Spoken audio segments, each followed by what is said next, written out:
nezaujalo, ale boli sme v červenom distrikte. Jaj. Aha.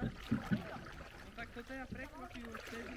Mladý muž si nepamätá, že bol v Amsterdame ako v tej uličke vás? Tak?